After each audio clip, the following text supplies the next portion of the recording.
रात के करीब 11:30 बजे ठाणे जिले के भिवंडी में सब कुछ सामान्य था। तभी अचानक तेज धमाके जैसी आवाज आई और देखते ही देखते एक 4 मंजिला इमारत जमीन पर ढेर हो गई। कुछ ही सेकंड में पूरे इलाके में धूल का गुबार छा गया। मौके पर अफरा तफरी और चीख पुकार मच गई। इस हादसे में अब तक 6 से ज्यादा लोगों की मौत हो चुकी है। वहीं 4 से 5 लोगों के अब भी मलबे में फंसे होने की आशंका जताई जा रही है। रात में हमारे पास 3 पेशेंट आ चुके हैं, उसमें से 2 मेल है, 1 फीमेल है। दोनों मेल्स को हम फ्रैक्चर सस्पेक्ट करें और फीमेल को माइनर इंजरी से तीनों पेशेंट एडमिटेड है आईजीएम हॉस्पिटल में। और बॉडीज सवेरे से लगातार आई जा रही है। अब तक 7 डेड बॉडीज आ चुकी है जो हमने मॉर्चरी में शिफ्ट किया है। 7 मेल है और एक 8 का भी खबर मिला है कि ऑन द वे है, वो भी मेल डेड बॉडी। भिवंडी में मौत की इमारत। भंडारी कंपाउंड में रात करीब 11:30 बजे हादसा हुआ। 4 मंजिला इमारत भर भरा कर गिर गई। अब तक 6 से ज्यादा शव निकाले गए। 4 से 5 लोगों के मलबे में फंसे होने की आशंका है। घायलों का इंदिरा गांधी मेमोरियल अस्पताल में इलाज जारी। हादसे के तुरंत बाद एनडीआरएफ, पुलिस, दमकल और नगर निगम की टीमें मौके पर पहुंची। रात भर जारी रेस्क्यू ऑपरेशन शुक्रवार सुबह भी जारी है। ओखले मशीनों और आधुनिक उपकरणों से मलबा हटाने का काम भी चल रहा है।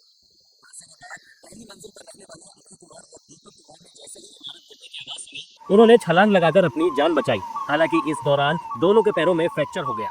बिल्डिंग में हम लोग अंदर रूम में अपने खाना खा के लेटे थे, तभी गिरने की आवाज़ आई। तभी हम लोग निकल के बाहर भागने की कोशिश किया। उसके बाद कुछ व्यवस्था नहीं मिला तो हम लोग कूद गया एक फ्लोर से, अपना फर्स्ट फ्लोर से कूद के। फिर उसके बाद कुछ आदमी लोग लाए सीढ़ी वगैरह उतरने के लिए। बाकी लोग भी बिल्डिंग में थे, अपने 25-30 लोग तो अपने सामने ही थे। और उससे पहले हम लोग छलांग लगा चुका था तो पैर में फ्रैक्चर आया अपने। सर बिल्डिंग बाजू वाले बिल्डिंग का रिपेयर चल रहा था। हम लोग खाना वाना खा के रिपेयरिंग चला?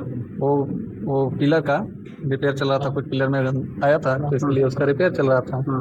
तो वही सब हुआ। हम लोग खाना वाना खा के सोए थे, तब तक वो बाजू वाले बिल्डिंग का गिरने का आवाज आया। हम लोग बाहर निकले तब भगदड़ मच चुका था। अब इसी में जान बचाने के लिए हम लोग भी फर्स्ट फ्लोर से छलांग लगा दिया। हादसे के बाद स्थानीय लोगों ने खुलासा किया कि जो बिल्डिंग गिरी वो एक पुरानी इमारत थी जिसमें पिछले कुछ दिनों से मरम्मत का काम चल रहा था। ठेकेदार और मजदूरों ने मरम्मत के दौरान इमारत के 3 पिलर तोड़ दिए थे। पिलर टूटने की वजह से इमारत की नींव कमजोर हो गई और वो अपना संतुलन खोकर पूरी तरह जमींदोज हो गई। हादसे के बाद रात में ही भिवंडी से बीजेपी विधायक महेश प्रभाकर और नगर निगम के मेयर मौके पर पहुंचे और बताया कि कैसे इमारत को खाली करने का नोटिस देने के बाद भी उसमें काम चल रहा था। नारपोली भंडारी कंपाउंड में एक कोहिनूर बिल्डिंग है, उसके बाजू में लग के ये बिल्डिंग थी। पुरानी बिल्डिंग थी। महापालिका ने उनको नोटिस दिया था, 2-3 बार नोटिस हुआ, उनको खाली किया गया था। खाली किया, लेकिन चुपके से रात में वो कुछ तो नीचे अंदर काम कर रहे थे। तो काम कर रहे थे तो उसमें वो बनाने का, रिपेयरिंग का काम कर रहे थे। तो एक अंदाज़ ऐसा है कि 4-5 जन नीचे कामगार जो काम कर रहे थे वो उधर हो गए। भाई गलती अपन किसको बोलेंगे? अभी जिसका घर उजड़ गया उसकी बोलेंगे, किसकी बोलेंगे? वो तो अपना घर उजड़ गया तो वो अपना बनाने का सोच रहा था, उसमें ये दुर्घटना हो चुकी है, तो अपन गलती क्या करेंगे? अब सवाल है, अगर इमारत पुरानी थी तो उसे खाली क्यों नहीं कराया गया? अगर नोटिस दिया गया था तो उस पर अमल क्यों नहीं हुआ? और सबसे अहम, बिना किसी प्रशासनिक अधिकारी को खबर मिले चोरी छुपे मरम्मत का काम कैसे और किसके कहने पर चल रहा था? फिलहाल हर निगाह रेस्क्यू ऑपरेशन पर टिकी है, क्योंकि उम्मीद अब भी मलबे के नीचे सांस ले रही है। पेपर लीक के मुद्दे पर दिल्ली के जंतर मंतर समेत देश भर में युवाओं का आंदोलन हुआ। केंद्रीय शिक्षा मंत्री धर्मेंद्र प्रधान का इस्तीफा हुआ। संसद में एंटी पेपर लीक बिल भी पास हो गया। इतना सब कुछ हो जाने के बावजूद भी विवाद रुकने का नाम नहीं ले रहा है। लोकसभा में नेता प्रतिपक्ष राहुल गांधी ने एक बार फिर प्रधानमंत्री नरेंद्र मोदी और गृह मंत्री अमित शाह पर सीधा हमला बोला है। राहुल गांधी ने सरकार पर छात्रों की आवाज दबाने और दमनकारी नीतियां अपनाने का गंभीर आरोप लगाते हुए अपने एक्स हैंडल पर लिखा, पीएम मोदी और अमित शाह, आप जेन जी को डरा धमकाकर चुप नहीं करा सकते। पहले आपने उनकी हड्डियां तोड़ी, अब आप एफआईआर दर्ज कर रहे हैं और उनके अकाउंट्स बंद करवा रहे हैं। आप भारत का अतीत है। भारत के भविष्य के साथ कैसा बर्ताव करते हैं, इसे लेकर सावधान रहें। विपक्ष का आरोप है कि छात्रों की आवाज दबाने के लिए हाल ही में हुए प्रदर्शन के दौरान बीजेपी ने बल प्रयोग किया और अब उसी कार्रवाई को राहुल गांधी सरकार के खिलाफ बड़ा राजनीतिक मुद्दा बना रही है। केंद्र सरकार का दावा इससे बिल्कुल अलग है। कल प्रधानमंत्री नरेंद्र मोदी ने अपने एक और वीडियो संदेश में कहा कि संसद के दोनों सदनों से anti paper leak bill pass होने के बाद भर्ती और प्रवेश परीक्षाओं को ज्यादा पारदर्शी और धांधली मुक्त बनाया जा सकेगा। लेकिन विपक्ष इस दावे से सहमत नहीं है। कांग्रेस समेत कई विपक्षी दलों का कहना है कि सिर्फ कानून बना देने से पेपर लीक नहीं रुकेगा, बल्कि पूरा सिस्टम ही बदलना पड़ेगा। कानून बनेगा, कानून अच्छा, कानून पहले भी था ना, कानून होने के बावजूद भी हुआ। कानून से खाली मतलब नहीं है, इस सिस्टम ही बदलनी। तो ये बिल लाने से अगर व्यवस्था परिवर्तन हो जाए तो हम दिन भर बिल लेके आए, भारतीय जनता पार्टी इसके तह में नहीं जाना चाहती है, क्योंकि बहुत बड़े बड़े लोग इसमें खुद भारतीय जनता पार्टी के हैं जो सम्मिलित है, जो उससे लाभ उठा रहे हैं। यानी एक तरफ सरकार कानून को समाधान बता रही है तो दूसरी तरफ विपक्ष सिस्टम में बड़े बदलाव की मांग कर रहा है। ऐसे में अहम सवाल यही है, क्या नया कानून छात्रों का भरोसा लौटा पाएगा या फिर पेपर लीक पर सियासी जुबानी जंग और तेज होगी। तेलंगाना के मुख्यमंत्री अच्छे आदमी हैं, हमारे बहुत पुराने मित्र हैं। हमने और उनने संघ परिवार को बढ़ाने में, विद्यार्थी परिषद को बढ़ाने में बड़ा योगदान किया। जब 95 की मैं पदयात्रा कर रहा था स्वदेशी जागरण मंच की तरफ से सेवाग्राम से अलकबीर तक 750 किलोमीटर की पदयात्रा, तो उस पदयात्रा में वो बढ़ चढ़कर हिस्सा ले रहे थे रेवंत रेड्डी साहब। बेसिकली वो विद्यार्थी परिषद से निकले हैं तो उनकी मानसिकता तो ठीक है, लेकिन राहुल गांधी जो कहते हैं उनको वही इम्प्लीमेंट करना है, तो वो दुखी हो गए हैं। और वो राहुल गांधी के ही कहने पर, जो राहुल गांधी जी कहते हैं कि ये बात बोलो, तो इसी बात के आधार पर वो बोल रहे हैं।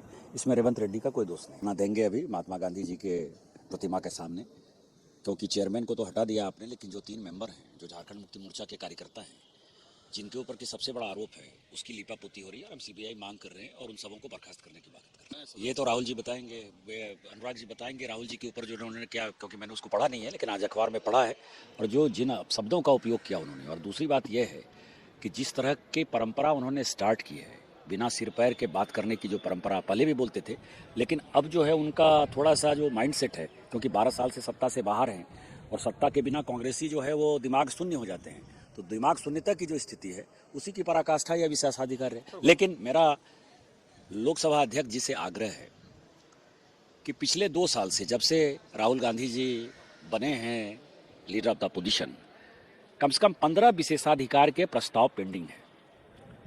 तो विशेषाधिकार के ऊपर विशेष अधिकार करते हुए माननीय लोकसभा अध्यक्ष जी से मेरा विनम्र आग्रह होगा कि इसके ऊपर कार्रवाई करनी चाहिए।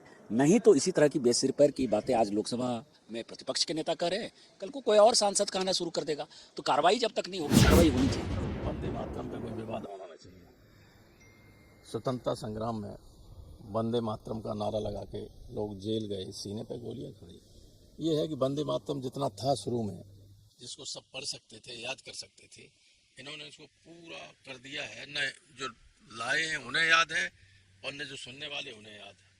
वो बहुत ही बढ़िया कॉम्पैक्ट था, उसमें संशोधन नहीं करना चाहिए, दंड की व्यवस्था कर दे, ठीक है, कोई बात नहीं। वो तो उत्तर प्रदेश का ही नहीं केवल, वो सारे देश का, और देश से बाहर भी जो लोग भगवान को मानने वाले हैं, श्री राम को, उनकी भी भावना और आस्था से जुड़ा हुआ मामला है। ये भयानक जो गड़बड़ी हुई है, चोरी हुई है, वो मामूली नहीं, अभी तो दिखाई जाती है। ये समझ जैसे tip of the iceberg. Congress bill pass हो गया, सभी सांसदों को मेरी शुभकामना बधाई, प्रधानमंत्री जी को विशेष तौर पर बहुत सारी शुभकामना बधाई कि आपने इमीडिएट एक्शन लिया। आपको बच्चों के प्रति जो दर्द और पीड़ा है, जो दिख रहा है, कि बिना विलंब आपने एक सख्त बिल लाया है कि जो लोग भी पेपर लीक करने वाले लोग होंगे, पाए जाएंगे भविष्य में। हालांकि लीकेज को बंद करने की हर संभव कोशिश की है, कड़ी से कड़ी दंड का भी प्रावधान किया है, और मैं समझता हूं कि बहुत ही सकारात्मक माननीय प्रधानमंत्री जी का कदम है इन बच्चों के लिए, जो अबोध बच्चे हैं, मेहनत करते हैं, परिश्रम करते हैं और उनको सफलता नहीं मिल पाती है समय पर। तो बहुत अच्छा काम किया है सरकार ने। मगर कांग्रेस को तो इससे कोई मतलब है नहीं।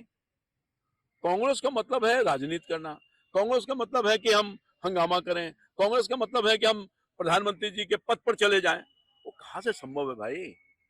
आप बिहार की जनता सहित देश की जनता ने कांग्रेस को निकाल दिया है, तो कांग्रेस अपने अस्तित्व की लड़ाई लड़ रहा है, अपने राजनीतिक सर्वाइवल के लिए राहुल गांधी जी और कांग्रेस पार्टी काम कर रही है, विरोध कर रही है। सरकार के किसी कदम का उन्होंने प्रशंसा किया है, स्वागत किया है, समर्थन किया है? नहीं किया है।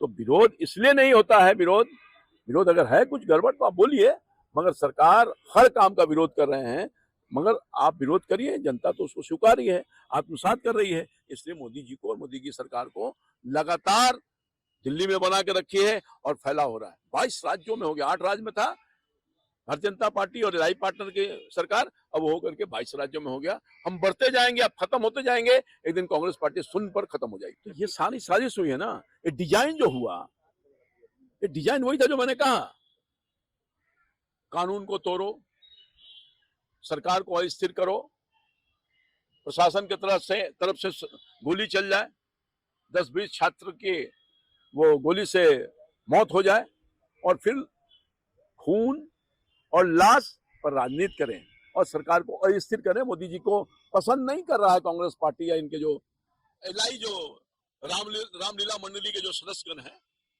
जिनको आप सब लोग जानता है, देश की जनता जानती है, चाहे वो लेफ्ट पार्टी वाले हों या सब लोग मिल गए। अब लेफ्ट और कांग्रेस में कितना फर्क है बताइए विचारों का। और हमने तो देखा है हमेशा विचारों का मतभेद रहा है, मगर सब जो है भारतीय जनता पार्टी एनडीए की सरकार जाए, मोदी जी चले जाए, जो हारे हुए हैं लोग, बंगाल में हार गए, यहाँ हार गए, वहां हार गए, तो सबको एक साथ आना पड़ा है विचारों को ताक पर रख करके, क्योंकि इनको मोदी का सर चाहिए। अब ये प्रियंका वाड्रा जी ऐसा ही फालतू सब बात करते रहती हैं, सम्मान है उनके प्रति। जर्सी से क्या मतलब है भाई? चाहे हरा हो, पीला हो, लाल हो, केसरिया हो, जर्सी जर्सी है। उस समय के फेडरेशन ने कहा कि ये जर्सी रहेगा। अब तो फेडरेशन ने एहसास किया होगा कि जर्सी बदलनी चाहिए, तो उसको लगा होगा कि केसरिया रंग ज्यादा उपयुक्त है, तो देने का काम किया जा रहा है। हाँ, सच्चाई है कि वोटिंग परसेंटेज थोड़ा कम हुआ है, 34% से कुछ अधिक हुआ है, पिछले बार से कम हुआ है। पिछले बार लगता है 41% था वोट। तो उसके कई कारण हैं। ऑलमोस्ट यहाँ आप सबको पता है कि बाहर लोग बहुत काम करते हैं। नौजवान बच्चे खासतौर पे, कोई पढ़ाई कर रहा है, कोई नौकरी कर रहा है, रोजी रोजगार के चक्कर में बाहर रहते हैं। और बाई इलेक्शन में जो होता है उसको बहुत सीरियसली नहीं देखता है मेरे समझ से। मगर यहाँ की जनता ने वोट किया है और मैं समझता हूँ कि रिजल्ट तो होगा ही, हम लोगों के पक्ष में होगा। थोड़ा जो मार्जिन है वो घट सकता है। देखिए, प्रशांत किशोर जी सभ्य आदमी हैं, अच्छे आदमी हैं, सलाहकार देते हैं। इलेक्शन लड़वाने का गुण है, खुद लड़ गए, हालांकि पिछले बार सफल नहीं हुए थे, इस बार लड़ गए। वो एक रणनीति के तहत प्रवोक कर रहे थे भारतीय जनता पार्टी के, हाथ ऐसे से करके हम लोगों ने देखा उनके वीडियो को, ऐसे ऐसे प्रवोक कर रहे थे ताकि कुछ हंगामा हो, डिस्टर्ब हो बूथ। और ये काम महारत हासिल किए हुए वो, मगर बहुत सफलता उनको नहीं मिल पाई। वो हारे हुए लोग हैं, जो हारा हुआ लोग रहता है वही ना न्यूसेंस करवाता है। ये मन है, हम न जाने कितना इलेक्शन लड़े हैं, लड़वाए हैं, हमको पता है, मगर हमारे कार्यकर्ताओं ने बहुत संयमित ढंग से काम किया। पर वो करने के बाद भी और वो नहीं हो पाया, तो मैं समझता हूँ कि ये रणनीति का पार्ट था। और वो मैं तो कहूँगा कि कहीं अगर वीडियो मिल जाए तो उनको दिखा दीजिए कि गाड़ी में बैठकर ऐसे ऐसे क्या कर रहे हैं हमारे कार्यकर्ताओं की तरफ से। तो गुंडा हमारा कार्यकर्ता नहीं था, गुंडा इनका था। देश के सभी जगहों से हम एकदम चैलेंज के साथ बोल रहे हैं कि भाड़े के टट्टू बोलिए, उसको ला करके यहाँ इलेक्शन मैनेजमेंट की कोशिश कर रहे थे। तो ये महारत हासिल किए हुए हैं और उसी के हिसाब से ही अपने आप को बचाने के लिए, अपने प्रतिष्ठा को बचाने के लिए, अपने अस्तित्व को बचाने के लिए, चूंकि ये आउट ऑफ मार्केट हो चुके थे, इनकी पार्टी कोई नाम लेने वाला नहीं था, तो बहुत ही प्लान वे में इन्होंने अपने पार्टी को बचाने के लिए और अपने आप को बचाने के लिए इस बाई इलेक्शन में लड़ा और उनको सफलता नहीं मिल पाई। हम धन्यवाद देना चाहते हैं बांकीपुर की जनता को कि आप भटके नहीं, बहे नहीं, और सब लोगों ने अपना आशीर्वाद नीरज सिन्हा को कमल पर बटन दबा के देने का काम किया। अब देखिए पीएम श्री योजना कितना लाभदायक है। केरल में चूंकि प्रधानमंत्री जी की योजना है, भारत सरकार की योजना है पीएम श्री, उसको नहीं लेंगे तो मतलब है विरोध का। अब वो स्वीकार लिए हैं क्योंकि ये बहुत फायदेमंद है। हम तो गरीबों के काम करते हैं, हम कहाँ भेदभाव रखते हैं। हमारी सरकार जो है सबका साथ, सबका विकास और सबका विश्वास के माध्यम से काम हो रही है। हम कहीं भी किसी भी जाति, धर्म, वर्ग, स्टेट, राज्य, चाहे वो किसी पार्टी का हो, हम सबके लिए काम कर रहे हैं। गांव के गरीब के लिए, नौजवान के लिए, बुजुर्गों के लिए, किसानों के लिए, महिलाओं के लिए, कोई ऐसा वर्ग और तबका नहीं है जिसके लिए हमारी सरकार नहीं काम कर रही है। मगर इन लोगों को कहाँ पच रहा है। हमारी सरकार तो केरल में भी लागू करने का मन बना है, बंगाल में भारत सरकार की योजनाओं को बहुत दिनों तक लागू नहीं होने दिया। अब मैं उस समय ग्रामीण विकास मंत्री था भारत सरकार का, आवास योजना बहुत पॉपुलर था, तो पैसा तो हमारा ले रहे थे और नाम अपना लगा रहे थे। तो ये दुराग्रह से प्रेरित होकर के जनता के हित में नहीं, जनता के खिलाफ वाले लोग हैं, और इसलिए जनता इन सब चीजों को जानती है, समझती है, इसलिए इनको हाथ से बता दिया। देश दुनिया की सभी खबरें देखने के लिए जुड़े रहिए आचरण न्यूज से। आचरण न्यूज, हर कदम आपके साथ।